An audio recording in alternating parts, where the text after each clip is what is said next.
جنوں پر حکمرانی۔ ابو سعید احمد بن علی بغدادی کہتے ہیں 530 ہجری کا واقعہ ہے کہ میری بیٹی چھت پر چڑھی اور وہاں سے غائب ہو گئی۔ اس وقت وہ 16 سال کی تھی اور غیر شادی شدہ تھی۔ میں حضرت شیخ عبد القادر جیلانی رحمۃ اللہ علیہ کی خدمت میں حاضر ہوا اور لڑکی کی گمشدگی کا واقعہ پیش کیا۔ آپ نے فرمایا کہ آج رات تم کرخ کے جنگل میں چلے جاؤ، 5ویں ٹیلے کے پاس جا کر بیٹھو، زمین پر اپنے گرد ایک دائرہ کھینچ لو اور خط کھینچتے وقت بسم اللہ الرحمن الرحیم پڑھنا اور یہ نیت کرنا کہ یہ دائرہ شیخ عبد القادر کی طرف سے کھینچ رہا ہوں۔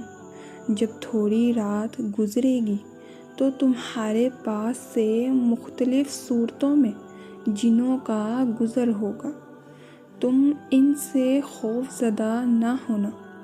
صبح ہو جائے گی تو ان کا بادشاہ تمہارے پاس لشکر کے ساتھ آئے گا، تم سے تمہارا مطلب پوچھے گا، تم کہہ دینا مجھے عبد القادر نے تمہارے پاس بھیجا ہے۔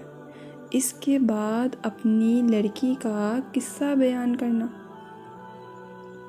ابو سعید کہتے ہیں کہ شیخ کے حکم کے مطابق میں نے عمل کیا۔ کچھ دیر کے بعد ڈراؤنی شکل کی کچھ صورتیں گزری، لیکن کسی میں یہ مجال نہ تھی کہ اس دائرے کے قریب آئے جس میں میں تھا۔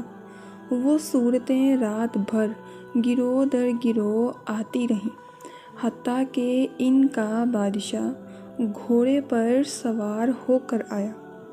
اس کے ساتھ ایک لشکر تھا۔ وہ آ کر دائرے کے پاس کھڑا ہو گیا اور کہنے لگا کہ انسان تمہاری حاجت کیا ہے؟ میں نے کہا کہ مجھے شیخ عبد القادر جیلانی رحمۃ اللہ علیہ نے تمہارے پاس بھیجا ہے۔ اتنا سنتے ہی وہ زمین پر اتر آیا اور زمین بوس ہوا۔ بادشاہ اور اس کے ساتھی دائرے کے گرد بیٹھ گئے اور کہا کہ کیا معاملہ ہے؟ میں نے اپنی لڑکی کا قصہ بیان کیا۔ اس نے اپنے ساتھیوں سے پوچھا کہ یہ کام کس نے کیا ہے؟ انہوں نے اس واقعے سے لا علمی کا اظہار کیا۔ تھوڑی دیر بعد ایک جن حاضر کیا گیا جس کے ساتھ وہ لڑکی تھی۔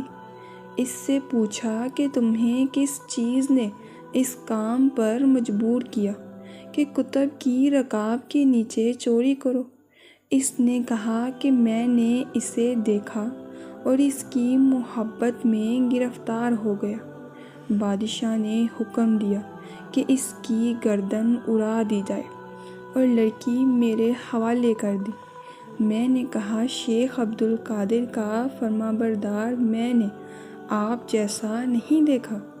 اس نے کہا ہاں، بے شک وہ اپنے گھر بیٹھے جنوں کو دیکھتے ہیں، حالانکہ وہ دور دراز کے باشند ہوتے ہیں۔